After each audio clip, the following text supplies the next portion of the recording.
கர்த்தராகிய இயேசு கிறிஸ்துவின் நாமத்திலே வாழ்த்துக்கள். ஒரு விசை கூட ஆண்டவருடைய வார்த்தையை உங்களோடு பகிர்ந்து கொள்வது மிகுந்த சந்தோஷம். செய்திக்கு போகிறதுக்கு முன்னாடி ஒரு அனௌன்ஸ்மெண்ட். சண்டே சர்வீஸ் February 7 முதல் ஞாயிற்றுக்கிழமை நடைபெறும். பிரிட்டோ மஹால், பெருங்குடி பிரிட்டோ மஹாலில் வச்சு. அதுக்கு ஆனால் நீங்கள் வாட்ஸ்அப்பில் ரெஜிஸ்டர் பண்ணணும்.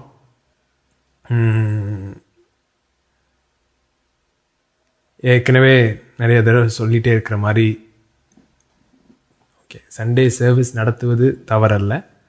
ஆனால் சண்டே சர்வீஸ் தான் சபை, எக்லீசியா, கர்த்தருடைய சரீரம் அப்படின்னு நினச்சிக்கிறது தப்பு அப்படின்றது தான் சொல்லிகிட்ருக்கோம்.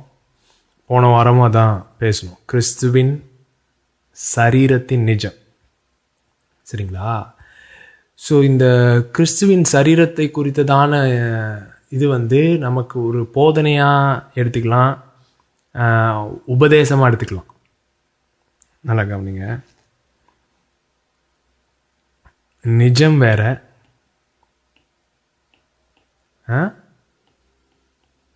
போதனை, உபதேசம். இன்னைக்கு நிறைய பேருக்கு கிறிஸ்துவின் சரீரத்தை குறித்துதான உபதேசம் தெரியும். ஓ, கிறிஸ்து தலையா இருக்கிறார், நாம் சரீரமாக இருக்கிறோம், அவயவங்களாக இருக்கிறோம், நாம் எல்லாரும் இப்படி இருந்தாலும் ஒன்றா இருக்கிறோம், அப்படி இருக்கிறோம், இப்படி இருக்கிறோம்னு சொல்லி போதனையாக இருக்கலாம், உபதேசமாக இருக்கலாம். ஆனால் அது நம்முடைய நிஜமாக இருக்கா அப்படின்றது தான் கேள்வி. நம்முடைய கூடுகைகள், கேதரிங்ஸ், நம்முடைய கூடுகைகள் அப்படிப்பட்டதான ஒரு நிஜத்தை வெளிப்படுத்துகிறதா இருக்கிறதா அப்படின்றது தான் கேள்வி, சரிங்களா? ஸோ அந்த கூடுகைகள் எப்படி இருக்கும், அது ரியாலிட்டியில் எப்படி ஃபங்க்ஷன் ஆகும் பொழுது எப்படி இருக்கும் அப்படின்ற காரியங்களை குறித்து தொடர்ந்து பேச விரும்புகிறேன். போன வாரம் எபேசியர்லேருந்து கிறிஸ்துவின் சரீரமாகிய சபையை குறித்து என்னென்னலாம் போட்டிருக்குன்னு பார்த்துட்டு வந்தோம். அதில் ஒரு வசனம் திரும்ப வாசிக்க விரும்புகிறேன். 4 அதிகாரம் 16 வசனம். அவராலே சரீரம் முழுவதும் அதற்கு உதவியாயிருக்கிற சகல கணுக்களினாலும் இசையாய் கூட்டி இணைக்கப்பட்டு ஒவ்வொரு அவயவமும் தன் தன் அளவுக்கு தக்கதாய், புரியுதுங்களா? ஒவ்வொரு அவயவமும் தன் தன் அளவுக்கு தக்கதாய் கிரியை செய்கிறபடியே அது அன்பினால் தனக்கு பக்தி விருத்தி உண்டாக்குறதற்கு ஏதுவாக சரீர வளர்ச்சியை உண்டாக்குகிறது. ஸோ ஒவ்வொரு அவயமும் தன் தன் வேலையை செய்யும் பொழுது தான் சரீர வளர்ச்சி உண்டாகும். அது எப்படி? அன்பிலே கிரியை செய்யும் பொழுது தான். அன்பிலே கிரியை செய்யும் பொழுது, தன் தன் வேலையை பார்க்கும் பொழுது சரீர வளர்ச்சி உண்டாகும். ஏன்னா இங்கே பாருங்க, அது சண்டே சர்வீஸ் யாருனாலும் அட்டன் பண்ணலாம். அல்லேலூயா துதி உமக்கே, அல்லேலூயா துதி உமக்கே அப்படி சொல்லி சந்தோஷமாக பாடிட்டு டான்ஸ் ஆடிட்டு போயிடலாம். அது சர்வீஸில் பங்கெடுத்தோன்னு அர்த்தம். ஆனால் சரீரத்தில் பங்கெடுப்பதுன்றது அது வேற மேட்ரு. சரீரத்தில் பங்கெடுக்கிறதுன்றது அந்த ஜீவனுடைய ஃப்ளோவில் கனெக்டடாக இருக்கணும். அதை குறித்து இந்த தடவை பார்க்க போகிறேன். வெறும் எபேசியரில் மாத்திரம் இல்லை, பவுல் இது நிறைய இடத்துல ரொம்ப டீட்டெயில்டாக பேசியிருக்காரு சரீரத்தை குறித்து, எப்படி ஃபங்க்ஷன் ஆகுது எல்லாம். அதை பார்ப்போம். 1 கொரிந்தியர் 12 அதிகாரம் 12 வசனத்திலிருந்து. எப்படி எனில் சரீரம் ஒன்று, இது நீங்கள் மறந்துடவே கூடாதுங்க. பாடி இஸ் ஒன், சரீரம் ஒன்று, அதற்கு அவயவங்கள் அநேகம். ஒரே சரீரத்தின் அவயவங்கள் எல்லாம் அநேகமாயிருந்தும் சரீரம் ஒன்றாகவே இருக்கிறது. இல்லை பெருசாக எக்ஸ்பிளைன். அவயவம்னா என்னது? Body parts, organs. கை ஒரு அவயவம், கண் ஒரு அவயவம், சரிங்களா? அவயவங்கள் எல்லாம் அநேகமாயிருந்தும் சரீரம் ஒன்றாகவே இருக்கிறது. அந்த பிரகாரமாக கிறிஸ்துவும் இருக்கிறார். அந்த பிரகாரமாக கிறிஸ்துவும் இருக்கிறார். எப்படி நம்முடைய சரீரத்துல அநேக அவயவங்களா இருந்து ஒரே சரீரமா இருக்கோ, அதை போலவே கிறிஸ்துவும் இருக்கிறார். கிறிஸ்து எப்படி இருக்கிறாரு? அவருக்கு தலை இருக்கு, சரீரம் இருக்குல்ல. ஸோ சபை எப்படி இருக்குன்னா, கிறிஸ்து தலையா இருக்கிறார், நாம் அவருடைய சரீரமா இருக்கிறோம். அப்படின்னா என்ன? அப்படின்னா என்னன்றத அடுத்த லைன்ல போட்டு உடைக்கிறார் பாருங்க. நாம் யூதராயினும் கிரேக்கராயினும் அடிமைகளாயினும் சுயாதீனராயினும் எல்லாரும் ஒரே ஆவியினாலே ஒரே சரீரத்திற்குள்ளாக ஞானஸ்தானம் பண்ணப்பட்டு எல்லாரும் ஒரே ஆவிக்குள்ளாகவே தாகம் தீர்க்கப்பட்டோம். என்ன அருமையா இருக்காரு பாருங்க. ஞானஸ்தானம் எடுக்கலாம், பரிசுத்தாவினால் ஞானஸ்தானம் பெற்றிருக்கலாம், தண்ணியில் முங்கி எந்திரிச்சிருக்கலாம், தொட்டிக்குள்ளே முங்கி எந்திரிச்சிருக்கலாம், இல்லைனா கடலில் போய் முங்கி எந்திரிச்சிருக்கலாம், எப்படியோ நீங்கள் ஞானஸ்தானம் எடுத்திருக்கலாம். ஆனால் ஞானஸ்தானம் எடுத்ததுன்னா, பரிசுத்தாவினால் ஞானஸ்தானம் பெற்றதுன்னா எதற்குள்ளாக ஞானஸ்தானம் பெற்றிருக்கிறோம்? கிறிஸ்துவுக்குள்ளாக ஞானஸ்தானம் பண்ணப்பட்டிருக்கிறோம். ரோமர் 6 படிக்கிறோம், you are baptised into Christ. Baptised into கிரைஸ்ட்னா என்னது? இங்கே போட்டிருக்கு பாருங்க, ஒரே சரீரத்திற்குள்ளாக ஞானஸ்தானம் பண்ணப்பட்டிருக்கிறோம். You are baptised into one body. அது பேஷன் டிரான்ஸ்லேஷன் எப்படி வருது? You are mingled and immersed. அப்படியே பேப்டிசம்னா என்னதுங்க? கலக்கிறது. அப்படியே தண்ணிக்குள்ளே முக்கி வச்சுருக்காங்கல்ல, சாயம். இப்போ துணியில் சாயம் ஏறணும்னா டை டை டை ஊற்றி அந்த தண்ணியில் கலந்து அதுக்குள்ளே அப்படியே முக்கி வச்சுருக்காங்களா, அது பேர் தான் பேப்டிசம். உள்ளே போயிட்டு வெளியே வரும்போது கலர் வெளியே வேற மாதிரி ஆயிடுது. ஸோ நாம் சரீரத்திற்குள்ளாக ஞானஸ்நானம் பண்ணப்பட்டிருக்கிறோம். சரீரமும் ஒரே அவயமாயிராமல் அநேக அவயவங்களாயிருக்கிறது. இந்த சில கார்ட்டூன் கேரக்டர் பார்த்தீங்கன்னா வெறும் ஒரு ஒரு அந்த ஐபால் கண்ணு மாத்திரம் ஒரு கேரக்டராக வச்சுருப்பானுங்க. அந்த கண்ணு இப்படி உருண்டையாக இருக்கும், ஆனால் அதுக்கும் 2 கை இருக்கும், குட்டி கால் இருக்கும் பாருங்க. அது ஒரு மாதிரி மான்ஸ்டர் மாதிரி இருக்கும். சரீரமும் ஒரே அவயவமாயிராமல் அநேக அவயவங்களாக இருக்கிறது. காலானது நான் கையாயிராதபடினால் நான் சரீரத்தில் அவயம் அல்ல என்றால் அதனாலே அது சரீரத்தின் அவயமாயிராதோ? அடுத்து அதே மாதிரி சொல்றாரு, காதானது நான் கண்ணாயிராதபடினால் நான் சரீரத்தின் அவயம் அல்ல என்றால் அதனாலே அது சரீரத்தின் அவயமாயிராதோ? சரீரம் முழுவதும் கண்ணானால் செவி எங்கே? அது முழுவதும் செவியானால் மோப்பம் எங்கே? இன்னைக்கு என்ன பாடி ஆஃப் கிரைஸ்ட்ல ப்ராப்ளம்? ஸ்டேஜில் 4 பேரை ஏற்றி விட்டுட்டு எல்லாரும் அவங்கள மாதிரி இருக்க ட்ரை பண்ணிக்கிட்டு இருக்கோம். சரீரம்ன்றது காம்ப்ளிகேட்டட் பாடி. நம்ம ஃபிசிக்கல் பாடியே அவ்வளோ காம்ப்ளிகேட்டட் பாருங்க. எவ்வளோ ஆர்கன்ஸ், எவ்வளோ பார்ட்ஸ், எவ்வளோ ஜாயிண்ட், எவ்வளோ சப்ளை, எவ்வளோ நர்வ்ஸ், டெண்டான்ஸ், ஒவ்வொன்றுக்கும் ஒவ்வொரு ஃபங்க்ஷன் இருக்குது, ஒவ்வொன்றுக்கும் ஒவ்வொரு வேலை இருக்குது. எல்லாம் சேர்ந்து கரெக்டாக வேலை செய்யும் போது தான் பாடி ஃபங்க்ஷன் ஆகுது.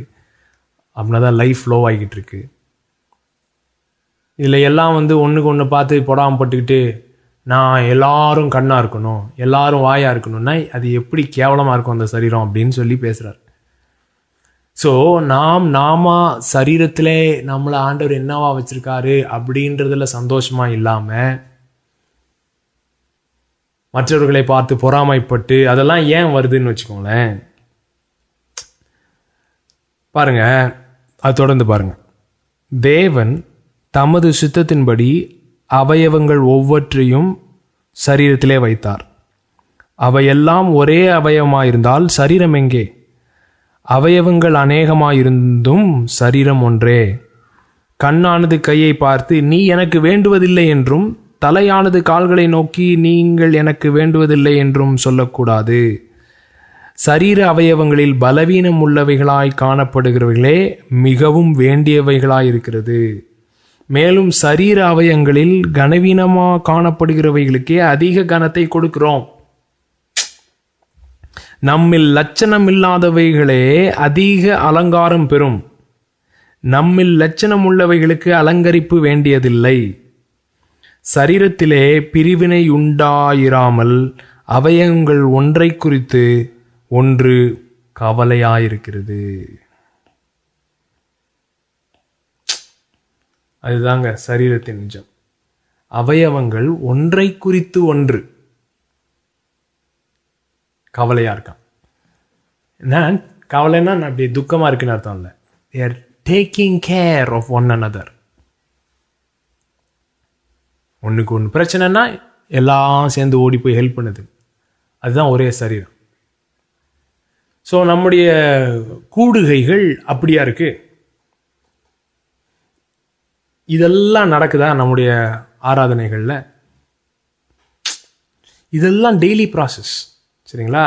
மீட்டிங் எப்பயோ வாரத்துக்கு ஒரு தடவை நடத்தலாம். ஆனால் அதனால சரீரத்தில் பங்கெடுக்கிறோம் கிடையாது. வாரம் ஃபுல்லாக சரீரத்தில் பங்கெடுக்க வேண்டியது இருக்குது பாருங்கள். ஏன்னா வாரம் ஃபுல்லாக ஜனங்களை மீட் பண்ணுறோம். இது கிறிஸ்துவோடும் மற்றவர்களோடும் இருக்கிற உறவு. சரீரம்ன்றது நல்லா கவனிங்க, கிறிஸ்துவோடும் மற்றவர்களோடும்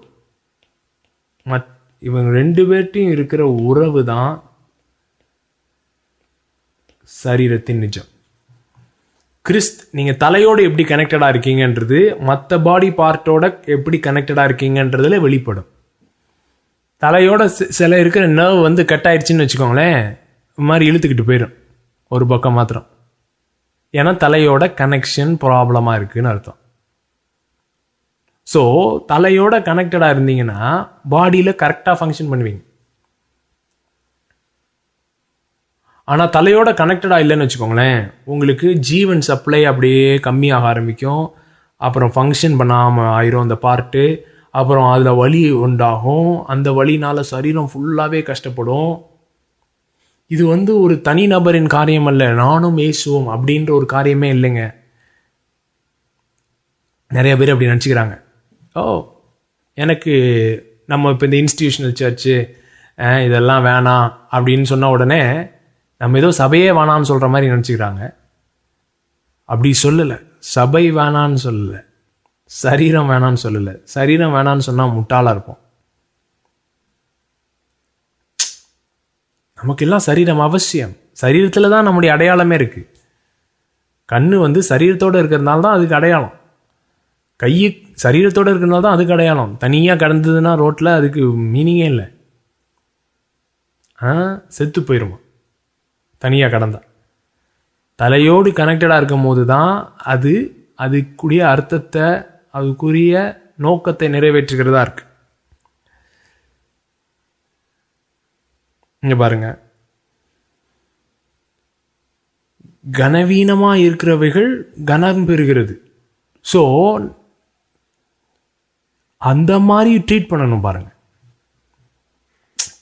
உலகத்தின் பார்வையில் இவங்கெல்லாம் யாரு, இவங்கெல்லாம் என்ன அப்படின்னு நினைக்கிற மக்களை நம்ம எப்படி ட்ரீட் பண்ணுறோன்றதுல தான் சரீரத்தின் நிஜம் வெளிப்படுகிறது. இவங்க தெருக்கூட்டுறவங்க அப்படின்னு சொல்லி உலகத்தில் பார்க்குறவனுங்கள அவனுங்களை கொண்டு ஒரே மேஜையில் உட்கார வச்சு சாப்பிட்றது தான் கம்யூனியன். அதுதான் சரீரம். ஸ்டேட்டஸ் ஒரே status, no matter what are ஸ்டேட்டஸ்ன்ட்டு பேஷன் டிரான்ஸ்லேஷனில் வருது. நீ உன் ஸ்டேட்டஸ் என்ன நீ நினச்சாலும் பரவாயில்ல, கிறிஸ்துவின் சரீரத்தில் ஒரே லெவலில் நீ ஃபங்க்ஷன் பண்ணனா you are in the body of Christ. Jew and கிரேக்ன்றது பயங்கர பிரச்சனை. புறஜாதி, சமாரியன், நாய் அப்படின்னு நினச்சிட்டு இருந்தான். மனுஷன் கூட மதிக்கல. ஸோ அப்படிப்பட்டதான ஒரு இனவெறி கொண்ட ஒரு சமுதாயத்துக்கு இப்படிப்பட்டதான ஒரு செய்தி எவ்வளோ பிரச்சனை ஏற்படுத்தியிருக்கும் பாருங்க. பேதுருலாம் கஷ்டப்படுறார், உட்காந்து சாப்பிட்டுட்டு இருக்காப்புல. ஜேம்ஸ் யாக்கோபுட்டிருந்து ஒரு டீம் வராங்க எருசலேம்லேருந்து. வந்தவுடனே சட்டுன்னு எந்திரிச்சிட்டாப்புல. பாத்திரக்கூடாது, நான் ஜென்டைல்ஸோட உட்காந்து சாப்பிட்றேன். பேதுருவே உடனே பவுல் திட்டுறாரு, என்னப்பா பேசிக் மேட்டரே புரியாமல் இருக்க, இயேசுவோட தெரிஞ்சேன்னு சொல்கிற, 3 வருஷம் அவரோடய இருந்தேன்ற. பேசிக் மேட்டரே தெரியலையே. கிறிஸ்துவில் யூதன் என்றும் கிரேக்கன் என்றும் இல்லை, ஆண் என்றும் பெண் என்றும் இல்லை, சுயாதீனன் அடிமையானவன் என்று இல்லை, விருத்த சேதனமும் விருத்த சேதனம் இல்லாமையும். விருத்த சேதனம் தாங்க ஆபிரகாமின் உடன்படிக்கை அப்படின்று, விருத்த சேதனமும் இல்லை, விருத்த சேதனம் இன்மையும் ஒன்றும் இல்லை அப்படின்றதெல்லாம் இருக்கிற எல்லா ஸ்டேட்டஸ் சிம்பிளையும் அழிச்சிட்டார். நீங்கள் என்னென்ன நீங்கள் ஸ்டேட்டஸ் சிம்பிள் வச்சுருக்கீங்க? நீங்கள் என்ன கார் ஓட்டுறீங்க, எந்த வீட்டில் இருக்கீங்க, எவ்வளோ பெரிய வீட்டில் இருக்கீங்க, என்னது அப்புறம் என்ன ட்ரெஸ் போடுறீங்க, பிராண்டட் வாட்ச் கட்டியிருக்கீங்களா, இப்படி அப்படி இப்படின்னு எதெல்லாம் உங்கள் ஸ்டேட்டஸ் சிம்பிளாக இருக்கோ எல்லா ஸ்டேட்டஸ் சிம்பிளையும் அழிச்சிட்டு நீ சரீரத்தில் இருக்கிறன்னு ஒரே ஸ்டேட்டஸை வச்சு வாழ்கிறது தான் சரீரத்தின் நிஜத்தில் வாழ்கிறது.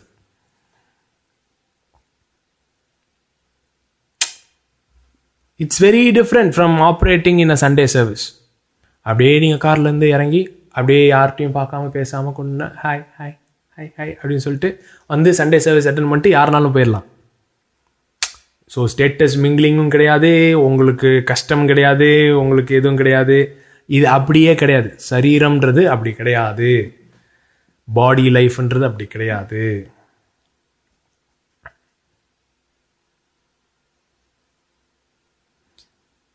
அதே மாதிரி இன்னொன்று என்ன சொல்லுது கடைசியில் பாருங்க, 26ஆம் வசனம், ஒரு அவயம் பாடுபட்டால் எல்லா அவயவங்களும் கூட பாடுபடும்,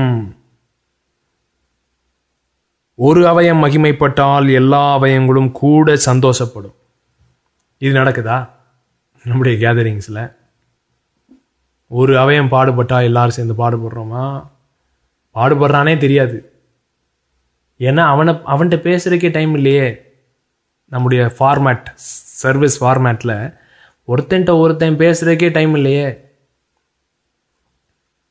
எப்படி அவன் பாடுபடுறானே நமக்கு தெரியும். ஒரு அவயம் பாடுபட்டால் சரீரம் முழுவதும் பாடுபடும். ஒரு அவயம் மகிமைப்பட்டால் நான் ஆனர். இப்போ எனக்கு யாரோ ஒரு அவார்டு தராங்கன்னு வைங்க, பரிசு தரான்,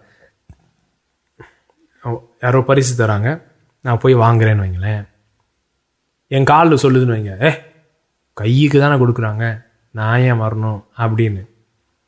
எவ்வளோ ஒரு கொடுமையான ஒரு காரியமாக இருக்கும். ஸோ இன்றைக்கு முழுமை பரிபூர்ணம் தேவனுடைய பிளரோமா உலகத்திலே வெளிப்படாமல் இருக்கிறதுக்கு காரணம் சரீரம் இப்படி கூட்டி இசைவாய் இணைக்கப்பட்டு தலையோடு சேர்ந்து ஃப்ளோ ஆகிறதா இல்லை. உடஞ்சி உடஞ்சி உடஞ்சி உடஞ்சி நீ பெருசு நான் பெருசு நீ பெருசு நான் பெருசுன்ட்டு சண்டை போட்டுக்கிட்டு இது பண்ணிக்கிட்டு நம்மளுடைய ஃப்ராக்சர்டு சோல், காயப்பட்ட இருதயங்கள், காயங்களை வெளிப்படுத்தி கொண்டு நான் ஒன்றை காட்டிலும் பெருசுன்னு ப்ரூவ் பண்ண ட்ரை பண்ணிக்கிட்டு இப்படியே போயிட்டுருக்கனால பிளரோமா வெளிப்படல, பரிபூர்ணம் வெளிப்பட மாட்டேது பாருங்க. இந்த ஒவ்வொருத்தரையும் இந்த சரீரத்தை பற்றி பேசும்போது எல்லாத்துலேயும் சரி, எபேசியர்லேயும் சரி, கொரிந்தியர்லேயும் சரி, அடுத்து ரோமர்லேயும் சரி, இந்த வரங்களோடு கான்டெக்ட்ல தான் இதை ஒவ்வொருத்தரையும் பேசுகிறார். வரங்கள் ஆப்ரேட் பண்ணும்போது தான் ஜனங்களுக்கெல்லாம் ஒரே இது, அவ பாடுறான் என்னமோ ஆப்ரேட் பண்ணுறான். அது ஒவ்வொருத்தரையும் வரத்தை பற்றி பேசும்போது தான் சொல்கிறான், இங்கே பாரு அவன் வேலையை செய்ய. ஒருத்தன் ஆப்ரேட் பண்ணுறான்னா சந்தோஷப்படு, அவனும் சரீரத்தில் தான் இருக்கான். கண்ணு பார்க்குது இல்லை, இப்போ ப்ரொஃபெட்டிக்ன்றது prophetic eyes, prophetic ears, teaching mouth, சரீரம் முழுவதும் தான் சந்தோஷப்படுது. இப்போ கண்ணு பார்க்குதுன்னா கண்ணு மாத்திரமா பார்க்குது, கண்ணு பார்க்கறதுனால காலு தானே போய் கல்லில் இடிக்காமல் இருக்கு. கண்ணு பார்க்கறதுனால கால் இடிக்காமல் இருக்குல்ல. ஸோ கால் சந்தோஷப்படுது கண்ணு பார்க்குதுன்னு. நானும் கண்ணாகணும்னு கால் சொல்லலை அப்படின்றதான் பாயிண்ட். ஸோ ஒவ்வொருத்தரையும் அந்த வரங்கள்ன்ற கான்டெக்ட்ல பேசும்பொழுது தான் இந்த சரீரத்தை பற்றி ரொம்ப பேசுகிறாரு பவுல். பாருங்க, அடுத்தது பாருங்க, நீங்கள் கிறிஸ்துவின் சரீரமாயும் தனித்தனியே அவயவங்களுமாயிருக்கிறீர்கள். தேவனானவர் சபையிலே முதலாவது அப்போஸ்தலரையும், இரண்டாவது தீர்க்கதரிசிகளையும், மூன்றாவது போதகர்களையும், பின்பு அற்புதங்களையும், பின்பு குணமாக்கும் வரங்களையும், ஊழியங்களையும், ஆளுகைகளையும், பலவித பாஷைகளையும் ஏற்படுத்தினார். எல்லாரும் அப்போஸ்தலர்களா? எல்லாரும் தீர்க்கதரிசிகளா, எல்லாரும் போதகர்களா, எல்லாரும் அற்புதங்களை செய்கிறவர்களா, எல்லாரும் குணமாக்கும் வரங்களை உடையவர்களா, எல்லாரும் அந்நிய பாஷைகளை பேசுகிறார்களா, எல்லாரும் வியாக்கியானம் பண்ணுகிறார்களா?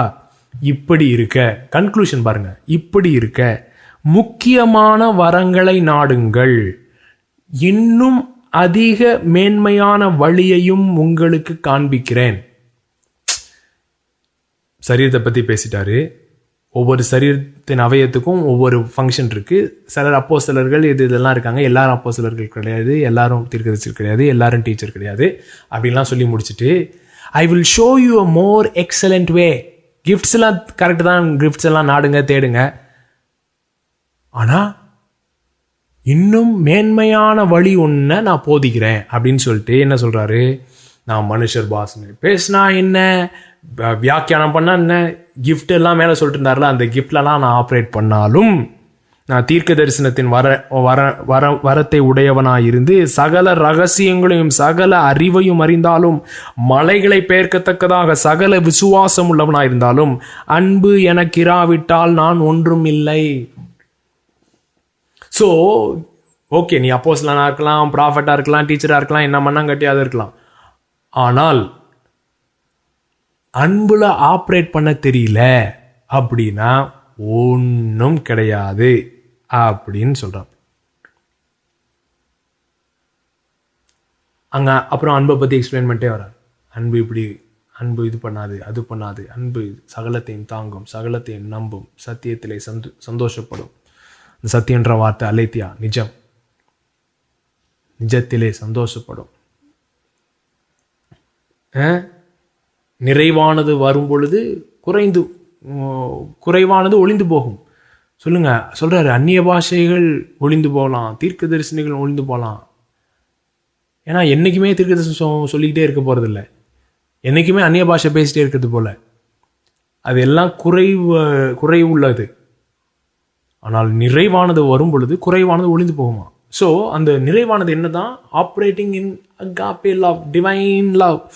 ஸோ ஒரு மெச்சோர் பாடின்றது பயங்கரமாக தீர்க்க தரிசனம் சொல்கிற பாடி இல்லை. ஒரு மெச்சோர் பாடின்றது பயங்கரமாக டீச் பண்ணுற ஒரு பாடி இல்லை. மெச்சோர் பாடின்றது பயங்கரமாக லவ் பண்ணுற ஒரு பாடி. அதுதான் ஃபுல்னஸை மேனிஃபெஸ்ட் பண்ணுற பாடி. 3 மேட்டர் இருக்கு. Unhealthy dependence. அன்ஹெல்த்தினா என்ன? அன்ஹெல்தி டிபெண்டன்ஸ்னா என்னது? ஆரோக்கியமற்ற சார்ந்திருத்தல். சரிங்களா? ஆரோக்கியமற்று சார்ந்திருக்கிறது என்னது? அட்டைப்பூச்சி. இப்போ அட்டைப்பூச்சி உங்களை தான் சார்ந்து இருக்கும். நீங்கள் இல்லாமல் நான் இல்லை அப்படிலாம் சொல்லும். அதனால் அட்டைப்பூச்சி உங்களை லவ் பண்ணுதுன்னு கிடையாது. உங்கள்கிட்டருந்து ரத்தத்தை குடித்து உங்கள் ரத்தத்தில் தான் அது வாழ்ந்துக்கிட்டு இருக்கு. ஸோ அது என்னது? ஆரோக்கியமற்ற சார்ந்து இருக்கிறது. Unhealthy dependence. நிறையா உறவுகள் அப்படி தான் இருக்குது பாருங்கள், அன்ஹெல்த்தியாக இருக்கும். ஸோ இந்த இதில் பார்த்தீங்கன்னா ஒருத்தவங்க யூஸ் தான் பண்ண முடியுமே ஒழிய லவ் பண்ண முடியாது. ஹஸ்பண்ட் அண்ட் ஒய்ஃப் ரிலேஷன்ஷிப், பிள்ளை அம்மா அப்பா ரிலேஷன்ஷிப் எதாக இருந்தாலும் ஆரோக்கியமற்ற சார்ந்திருத்ததெல்லாம் இருந்தால் பார்த்தீங்கன்னா அதில் ஜீவன் இருக்காது. இன்னொருத்தன் ஜீவன் அப்படியே உறிஞ்சிருவானுங்க. அட்டைப்பூச்சி மாதிரியே தான். அதுக்கு அடுத்த எண்டு எக்ஸ்ட்ரீம் என்னது? இண்டிபெண்டன்ஸ். இண்டிபெண்டன்ஸ்னா என்ன? எவனையும் சார்ந்து இருக்க தேவையில்லை, என் கையே எனக்கு உதவி அப்படின்னு சொல்லிட்டு யாரும் எனக்கு தேவையில்லை. இன்னைக்கு பார்த்தீங்கன்னா இன்னைக்கு கலாச்சாரத்தில் அப்படிப்பட்ட காரியங்களை பெருமையாக பேசுகிறோம். இவர் தானா முன்னேறி வந்தார், யாரும் இவருக்கு உதவி செய்யலை, ஒத்த ஆளா நின்று அப்படின்றதெல்லாம் நம்ம பெருமையாக பேசுகிறோம். யாருக்கும் நான் இது இல்லை, கடனாளி இல்லை, யாருக்கும் எந்த இதுவும் கிடையாது. இண்டிபெண்டன்ஸ். இது ரெண்டுமே தவறாக இயங்குகிறது. ஒரிஜினல் டிசைன் இல்லை. பாருங்க, பிதா குமாரன் பரிசுத்த ஆவியானவர், இங்கே 3 பேர் இருக்காங்க. 3 பேரும் ஒருவரை ஒருவர் சார்ந்து தான் இருக்காங்க. அது ஆரோக்கியமற்ற விதமா இல்லை. அவங்களுடைய சார்ந்திருத்தல் ஒருத்தங்க சேவை செய்கிறாங்க, யூஸ் பண்ணல, சரிங்களா? யூஸ் பண்ணாமல் சர்வ் பண்ணுறாங்க, சேவிக்கிறார்கள். சேவிக்கிறதுனால ஒரு சேவிக்கிறதுனால அவர்களுடைய சார்ந்திருத்தல் ஆரோக்கியம் உள்ளதா இருக்கிறது. Healthy dependence is trinitarian culture. Healthy dependence. குமாரன் சொல்றாரு, பிதாவை பார்க்கறது தான் நான் செய்வேன், பிதா சொல்றது தான் சொல்லுவேன், என் சித்தத்தை செய்ய வரல அப்படின்னு ஏன் சொல்றாருன்னா ஹெல்த்தி டிபெண்டன்ஸ்.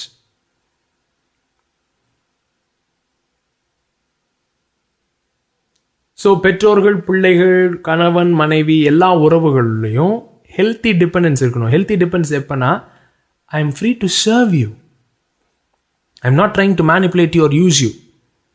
உங்களை ஏமாற்றி உங்களை எப்படிரா உபயோகப்படுத்தலாம் அப்படின்னு இல்லாமல் உங்களுக்கு சேவை செய்கிறோம் பாருங்கள். அந்த மாதிரி ரிலேஷன்ஷிப் இருக்கும் பொழுது தான் அது என்னது, ஆரோக்கியமுள்ள சார்ந்திருத்தல். அப்படிப்பட்டதான ஆரோக்கியம் உள்ள சார்ந்திருத்தல்ல நம்ம வாழும் பொழுது அதுதான் சரீரத்தின் நிஜம்.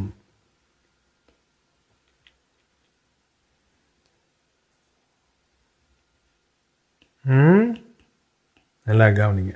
ஸோ சரீரத்தின் நிஜம் அந்த மாதிரி ஒரு ஹெல்த்தி டிபெண்டன்ஸில் வாழும்போது தான்.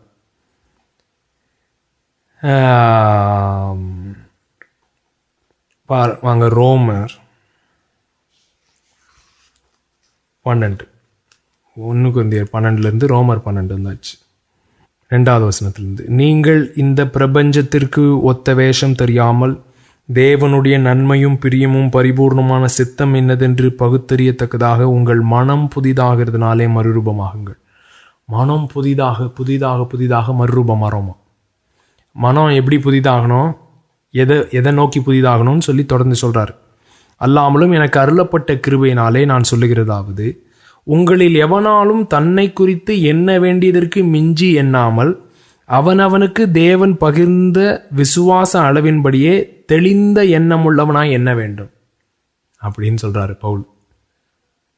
ரொம்ப யோசிக்காதீங்க, உங்களை குறித்து மிஞ்சி யோசிக்காதீங்க. ஏனெனில் நமக்கு ஒரே சரீரத்தில் அநேக அவயவங்களாயிருந்தும் எல்லா அவயவங்களுக்கும் ஒரே தொழில் இராதது போல ஃபங்க்ஷன். பாருங்க, பாடியில் ஏன் ஒரு விரலும் எல்லா விரலும் ஒரே ஹைட்டில் இருக்குன்னு வச்சுக்கோங்களேன், நீங்கள் எதையுமே பிடிக்க முடியாது, தெரியுமா? எல்லா விரலும் ஒரே ஹைட்டில் இருக்குன்னு வைங்க. இப்போ இந்த இது சொல்லலாம், எல்லாரும் என்ன பிங்கின்னு சொல்கிறாங்க, சுண்டு விரல்னு சொல்கிறாங்க, என்ன கட்டை வரலன்னு சொல்கிறாங்க. இது எல்லாமே ஒரே ஹைட்டில் இருக்குன்னு வச்சு பாருங்க, சாப்பிட முடியாது, ஒரு ஸ்பூனை பிடிக்க முடியாது, எதையும் பண்ண முடியாது.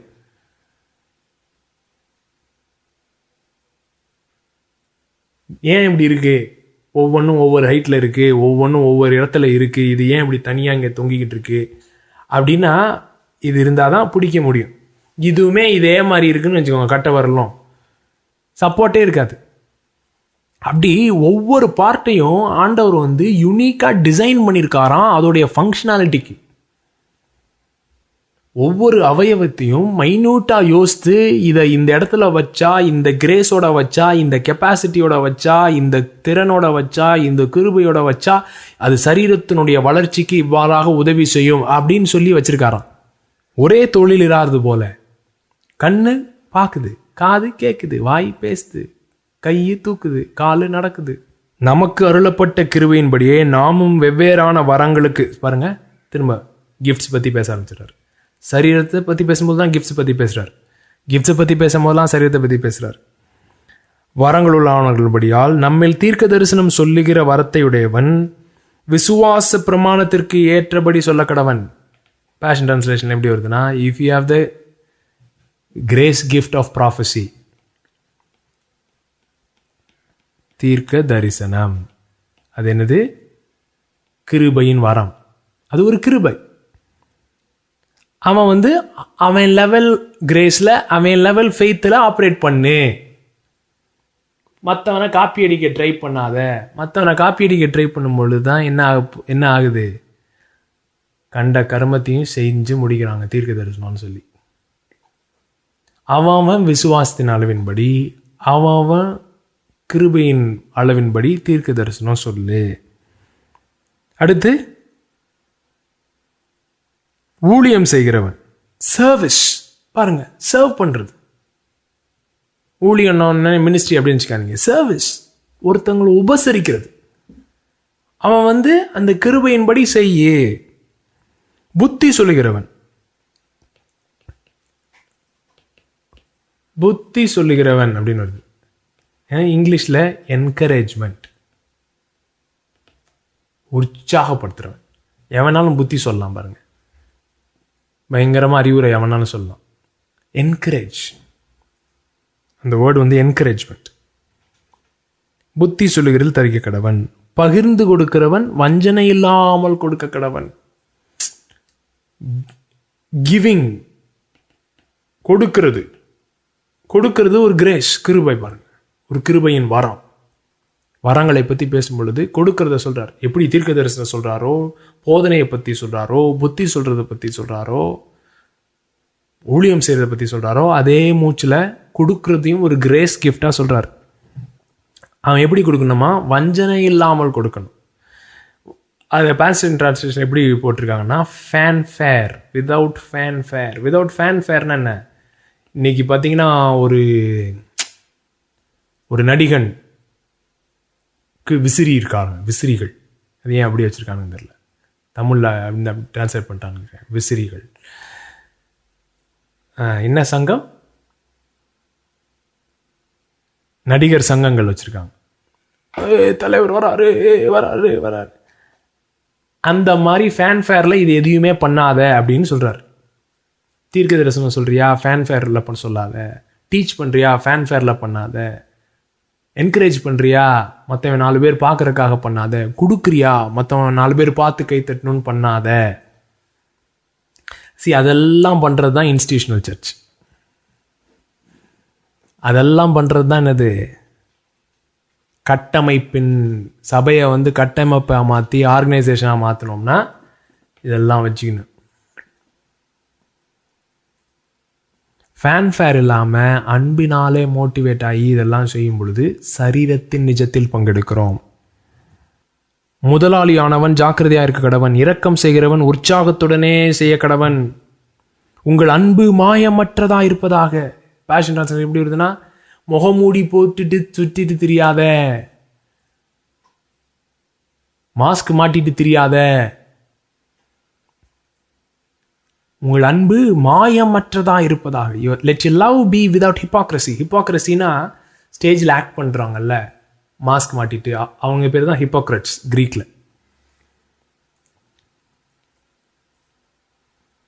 அப்படி ஆக்ட் பண்ணாத. ஊருக்கு முன்னாடி தீமையை வெறுத்து நன்மையை பற்றி கொண்டு. பாருங்க, இது தீமையை வெறுத்து நன்மையை பற்றிக்கொள். இங்கே ஆரம்பிக்குதா? ஒரு சீரீஸ் ஆஃப் இன்ஸ்ட்ரக்ஷன் கொடுக்க போறாரு. அது இங்கே தான் ஆரம்பிக்குது. சரிங்களா? உங்கள் அன்பு மாயமற்றதாக இருப்பதாக, தீமையை வெறுத்து நன்மையை பற்றி கொண்டிருங்கள். 9ஆம் வசனத்தில் ஆரம்பிக்குது. இந்த ஃபுல் சாப்டர் படிக்கிறேன், கேளுங்க. சகோதர சிநேகத்தில் ஒருவர் மேல் ஒருவர் பட்சமாயிருங்கள். கனம் பண்ணுகிறதிலே ஒருவருக்கொருவர் முந்திக் கொள்ளுங்கள். அசதியாயிராமல் ஜாக்கிரதையாயிருங்கள். ஆவியிலே அனலாயிருங்கள். கர்த்தருக்கு ஊழியம் செய்யுங்கள். நம்பிக்கையிலே சந்தோஷமாயிருங்கள். உபத்திரவத்திலே பொறுமையாயிருங்கள். ஜெபத்திலே உறுதியாய் தரித்திருங்கள். பரிசுத்தவான்களுடைய குறைவில் அவர்களுக்கு உதவி செய்யுங்கள். அந்நியரை உபசரிக்க நாடுங்கள். Look for opportunities to serve strangers. நாடணுமா அந்நியரை உபசரிக்க. உங்களை துன்பப்படுத்துகிறவர்களை ஆசீர்வதியுங்கள். ஆசீர்வதிக்க வேண்டியதன்றி சபியாதிருங்கள். சந்தோஷப்படுகளுடனே சந்தோஷப்படுங்கள். அழுகிறவர்களுடனே அழுங்கள். ஒருவரோடு ஒருவர் ஏக சிந்தை உள்ளவர்களாயிருங்கள். மேட்டிமையானவைகளை சிந்தியாமல் தாழ்மையானவர்களுக்கு இணங்குங்கள். உங்களையே புத்திமான்கள் என்று எண்ணாதிருங்கள். ஒருவனுக்கும் தீமைக்கு தீமை செய்யாதிருங்கள். எல்லா மனுஷருக்கு முன்பாகவும் யோக்கியமானவைகளை செய்ய நாடுங்கள். கூடுமானால் உங்களால் மட்டும் எல்லா மனுஷரோடும் கூட சமாதானமாயிருங்கள். பாருங்க, எத்தனை சொல்லிட்டே வரார் பாருங்க. இதெல்லாம் ஒன்று நம்ம சொந்த முயற்சியில் செய்யவே முடியாது. புரியுதுங்களா? நம்ம சபையை கட்டமைப்பாக கட்டலாம், ஆராதனை ஈஸியாக நடத்திட்டு போயிடலாம். ஆனால் இதை எல்லாரையும் செய்ய வைக்க முடியுமா? இந்த எல்லா ஒன்றொன்னதையும் செய்ய வைக்க முடியுமா? முடியாது. இது அவன் ஆண்டவரோட கனெக்ட் ஆகி ஆண்டவருடைய அன்பு அவனுடைய இருதயத்திலே ஊற்றப்படுகிறதுனாலே பொங்கி அவன் மற்றவங்கள போய் ரீச் பண்ணாதான் இது நடக்கும். This is a supernatural church that God is building. இது இயற்கைக்கு அப்பாற்பட்ட விதமாய் தேவனே கட்டி எழுப்புகிற சரீரமாகிய சபை. இதை காப்பி பண்ண முடியாது யாரும். இது ஒன்று கிறிஸ்துவின் ஜீவன் உங்களுக்குள்ள ஃப்ளோ ஆனா இப்படி நடக்கும், ஃப்ளோ ஆகலைன்னா இது நடக்க வாய்ப்பு இல்லை. பிரியமானவர்களே, பழி வாங்குதல் எனக்குரியது, நானே பதில் செய்வேன் என்று கர்த்தர் சொல்லுகிறார் என்று எழுதியிருக்கிறபடியால் நீங்கள் பழி வாங்காமல் கோபாக்கினைக்கு இடம் கொடுங்கள். ரைச்சியஸ் ஜஸ்டிஸ் அப்படின்னு பேஷன் டிரான்ஸ்லேஷன்ல அதை டிரான்ஸ்லேட் பண்ணியிருக்காங்க, கோபாக்கினைன்றது. ஏன்னா நிறைய பேர் கர்த்தரே பழி வாங்குவார், ஆண்டவரே நான் பழி வாங்கல, ஆண்டவரே நீரே பழி வாங்குன்னு சொல்லி இப்படியே ஒற்றை கண்ணில் பார்த்துட்டே இருக்கானுங்க. அட்டி வாங்குவானுங்களா சாவானுங்களான்னு அதை பற்றி போடலைங்க. பாருங்க அடுத்து என்ன போட்டிருக்கு, உன் சத்துரு பசியா இருந்தால் அவனுக்கு போஜனம் கொடு. கர்த்தர்கிட்ட ஒப்பு கொடுக்கறதுனா என்ன அர்த்தம்னா, நீ அவனை சத்துரு மாதிரியே ட்ரீட் பண்ண மாட்டேன், நான் அவனை ஒழுங்காக தான் ட்ரீட் பண்ண போகிறேன். அவன் என்னை எப்படி ட்ரீட் பண்ணாலும் பரவாயில்ல, நான் அவனை ஒழுங்காக தான் ட்ரீட் பண்ண போகிறேன். ஆண்டவர் பார்த்துக்குவார், அவருக்கு எல்லாம் தெரியும். அப்படி விடுறது, இவன் சத்துரு என்னை இப்படி டீல் பண்ணிட்டான், இவன் என்ன ஆறாம் பாடுறான், அவனை எனக்கு அகேன்ஸ்டாவா வர ஆண்டவர் வச்சு பழி வாங்குறேன் பாரு, அப்படி உட்கார்றது பேர் இல்லைங்க. பசியாக இருந்தால் அவனுக்கு போஜனம் கொடு, அவன் தாகமாக இருந்தால் அவனுக்கு பானம் கொடு. நீ இப்படி செய்வதனால் அக்னி தழலை அவன் தலையின் மேல் குவிப்பாய். இதையும் எல்லாமே தப்பாக எடுத்துக்கிறாங்க. இதை நீ இப்படி செய்கிறதுனால இதை இப்போ பேஷன் டிரான்ஸ்லேஷனில் பாருங்கள் இதை எப்படி டிரான்ஸ்லேட் பண்ணியிருக்காங்க. இது ரொம்ப முக்கியம். என்னது, நிறைய பேர் நல்லா அவன் வயிறு எரியட்டும் அந்த மாதிரி நினச்சிக்கிறாங்க. அக்னி தழலை அவன் தலையிலே குவிப்பாய். If your enemy is hungry buy him lunch. உன் சத்ரு பசியாக இருந்தால் அவனுக்கு போஜனம் கொடு. Win him over with kindness. அவனை நீ என்ன செய், உன் அன்பினாலே ஜெய். For your surprising generosity. Surprising generosity will awaken his conscience. So அக்னி தழலை அவன் மீது தலையில் குவிப்பாய் அப்படின்னா என்ன அர்த்தம்னா, அவன் ஒரு சொரணையே இல்லாமல் இருக்கான்ல, அதனால தான் மற்றவங்களெல்லாம் ஹர்ட் பண்ணிட்டு தெரியுறான். அவனுக்கு அவன் இருதயத்தில் ஒரு ஜுக் ஜுக் ஒரு ஜீவன் வரணும்னா அது நீ அவனை ட்ரீட் பண்ணுற சர்ப்ரைசிங் ஜெனராசிட்டி, உன்னுடைய உதாரத்துவம். என்னடா நமக்கே சாப்பாடு கொடுக்குறான், நமக்கே தாகத்துக்கு தண்ணி கொடுக்குறான்னு சொல்லி அவன் ஹார்ட் லப் டப்னு திரும்ப அடிக்க ஆரம்பிச்சிடும். You will awaken his conscience and God will reward you with favour அப்படின்னு சொல்லிட்டு கடைசி வசனம் ஃபர்ஸ்ட் எங்கே ஆரம்பிச்சது, தீமையை வெறுத்து நன்மையை பற்றிக்கொள். எப்படி முடியுது பாருங்க, நீ தீமையினாலே வெல்லப்படாமல் தீமையை நன்மையினாலே வெல்லு.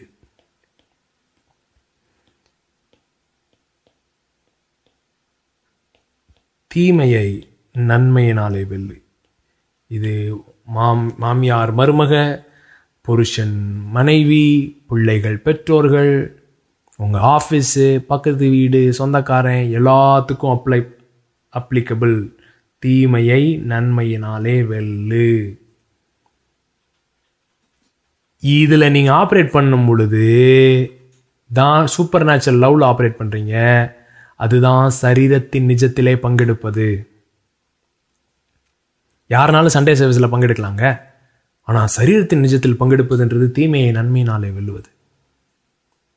உங்களுக்கு விரோதமாக வரவங்களை உங்களுடைய அன்பினாலே ஜெயிப்பது. அந்த எல்லா திரும்பியும் படிங்க.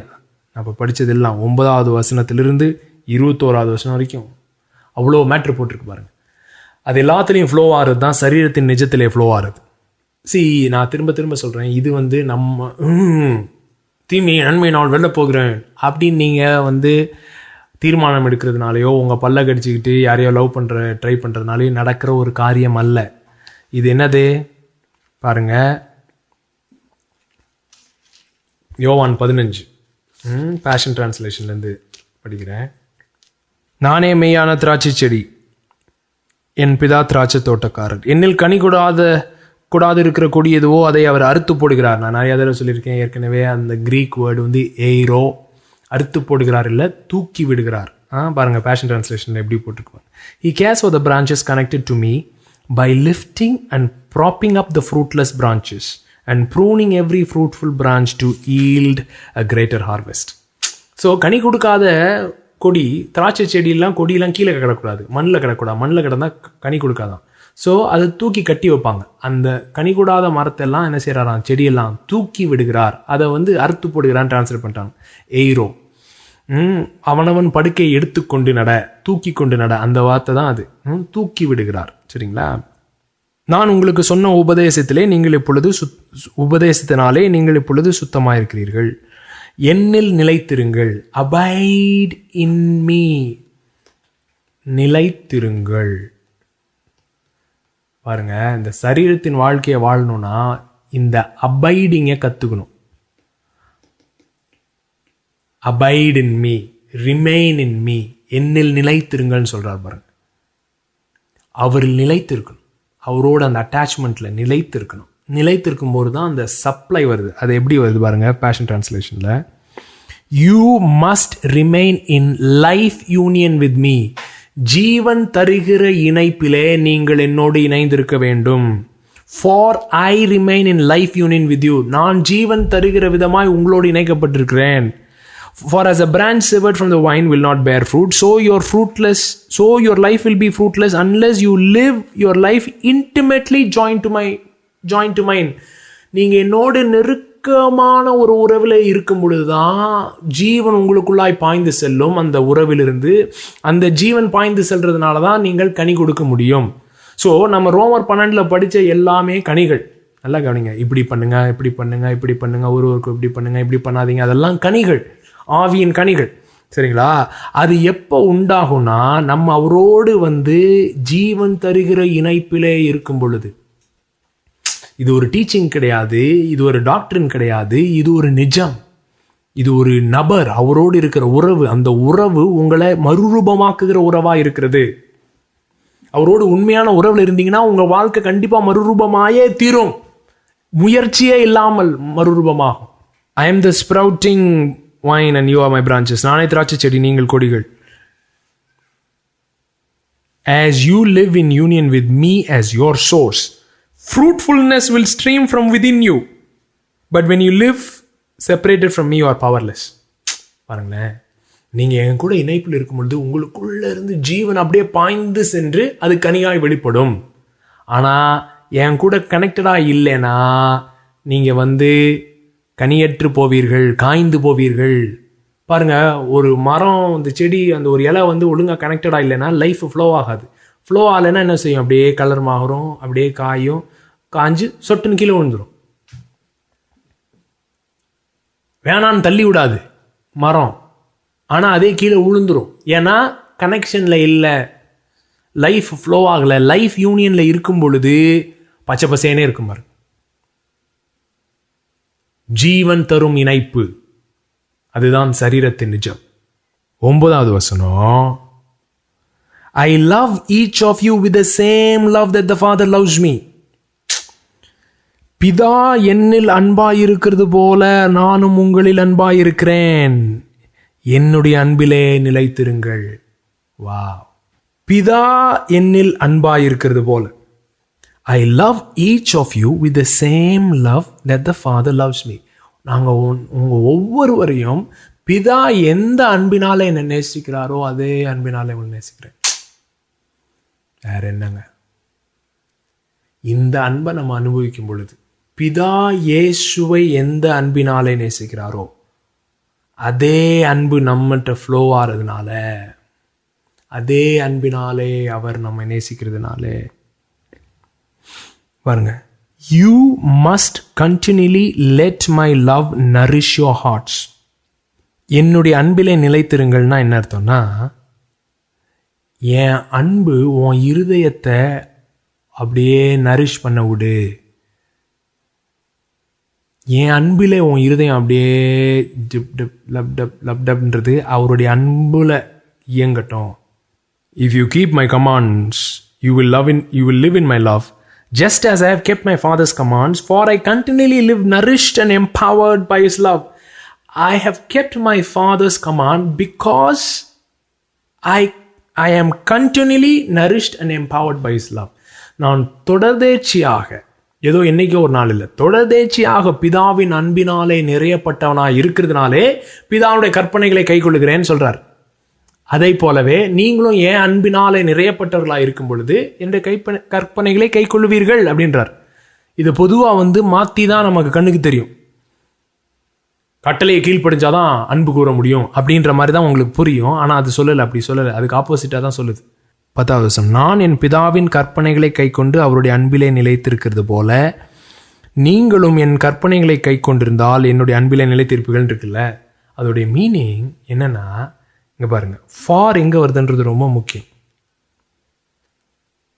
Just as I have kept my Father's commands, for I continually live nourished and empowered by His love. தொடர்ந்தேச்சியாய் அவருடைய அன்பினாலே நிறையப்பட்டவனாய் இருக்கிறபடியினால் அவருடைய கற்பனைகளை நான் கை கொள்கிறேன்.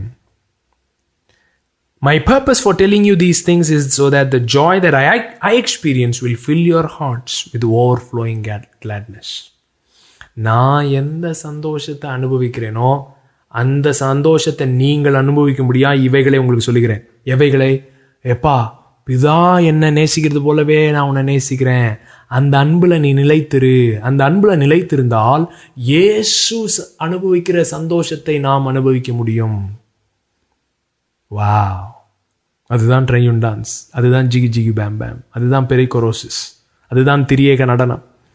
அவருடைய சந்தோஷத்திலே பங்கெடுப்பது, அவருடைய சந்தோஷத்தை நம் அனுபவிப்பது. எப்படி அனுபவிக்க முடியும்?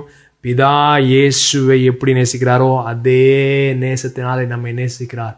அந்த நேசத்தை நம்முடைய இருதயத்தின் ஆழங்களிலே விடும் பொழுது, நல்லா கவனிங்க, திரியேகம் உங்களை குறித்து உங்கள்கிட்ட ஒரே ஒன்று தான் கேட்குது.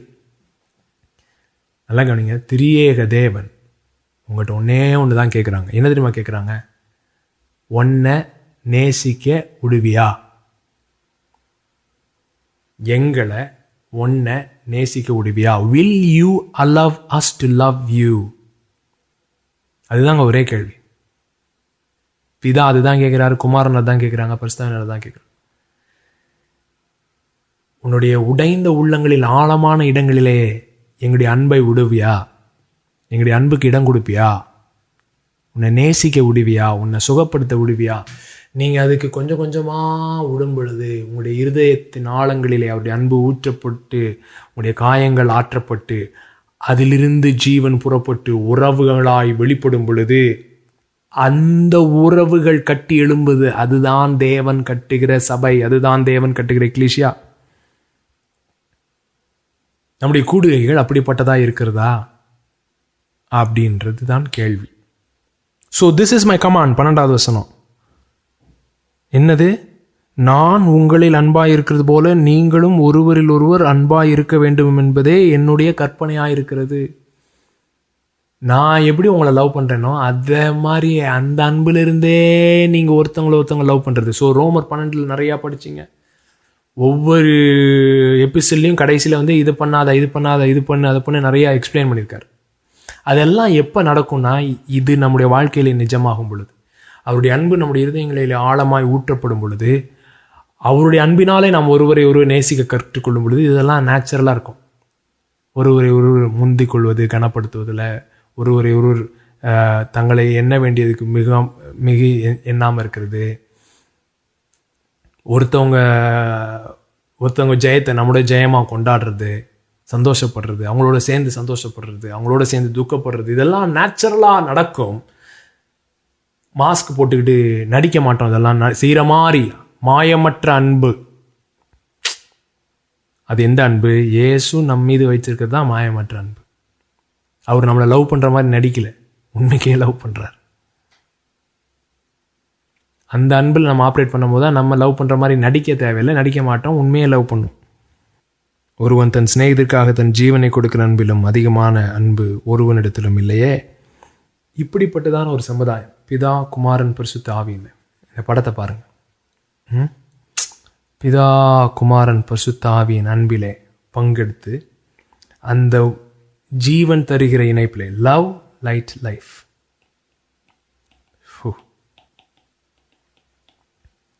அன்பு, ஒளி, ஜீவன்.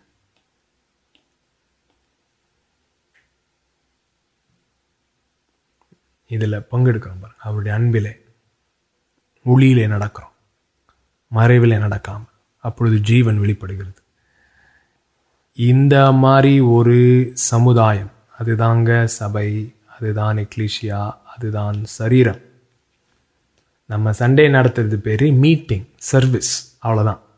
நடத்தலாம், நடத்தினா தப்பு பாவம்லாம் இல்லை. February 1 ஞாயிற்றுக்கிழமை சர்வீஸ் நம்மளும் வச்சுருக்கோம், சரிங்களா?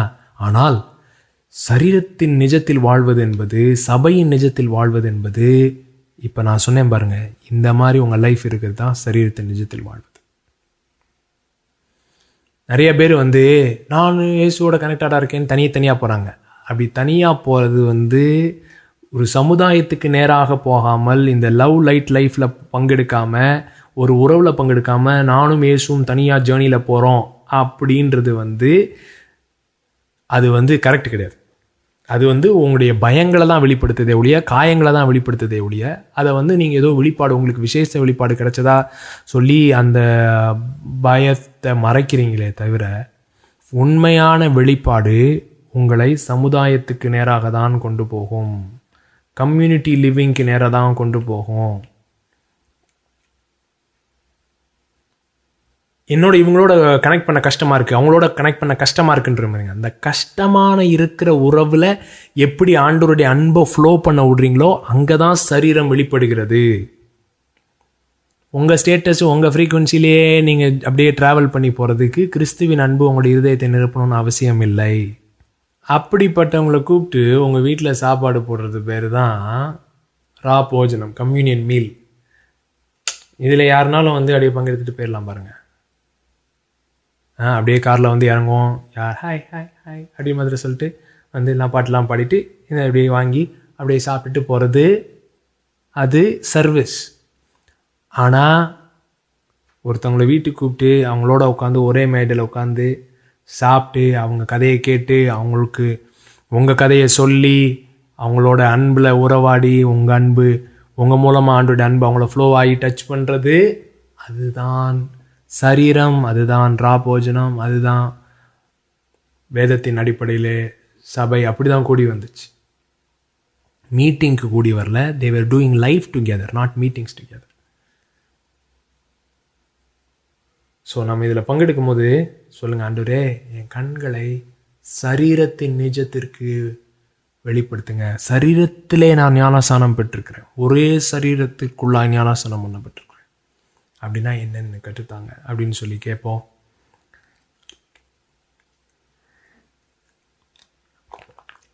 அப்படிப்பட்டதான ஒரு சமுதாயம் இடும் பொழுது தேவனுடைய பரிபூரணம் வெளிப்படும். பாருங்களேன், இது எல்லாமே கிருபையில் நடக்கிறது, கிரேஸ்னால நடக்கிறது.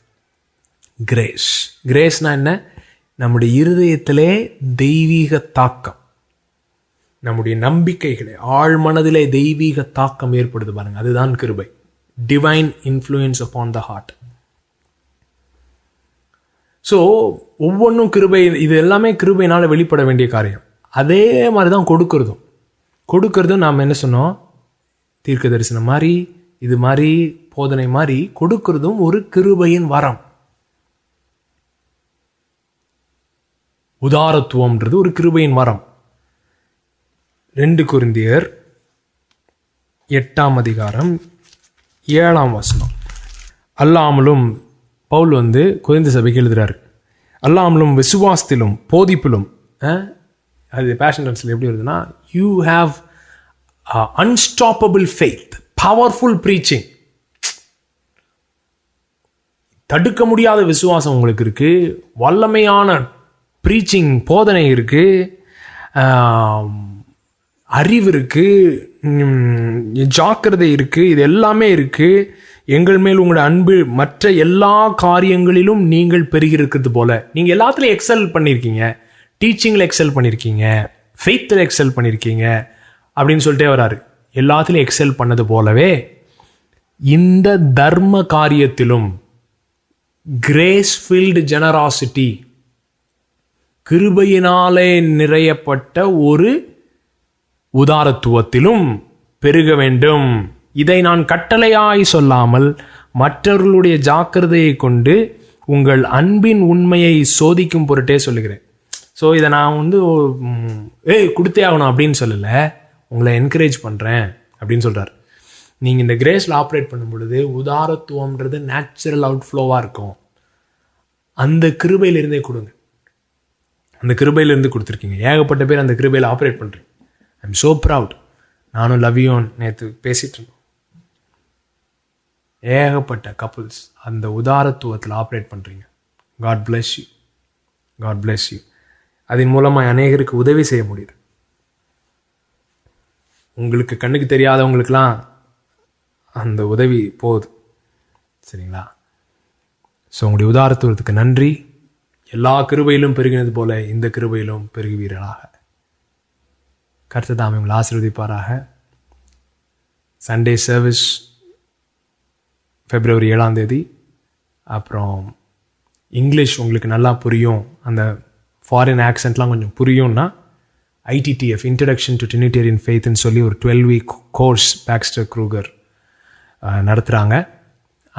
அதுக்குரிய டீட்டெயில்ஸ் பாருங்கள், காண்டாக்ட் பண்ணுங்கள். God bless you. See you all soon.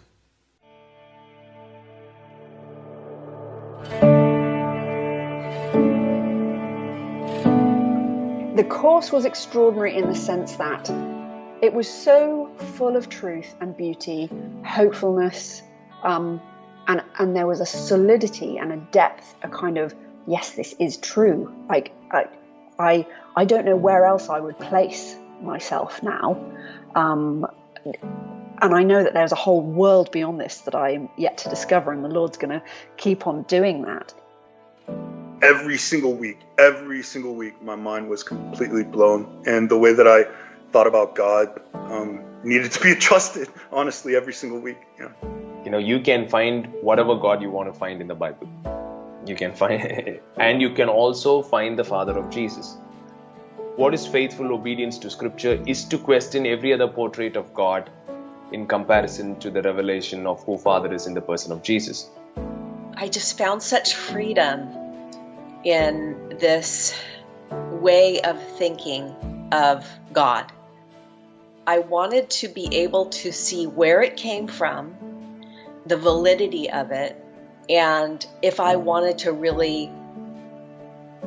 buy in with not just my heart but my whole being. It begins and it ends with encounter, and that's how it's been for me.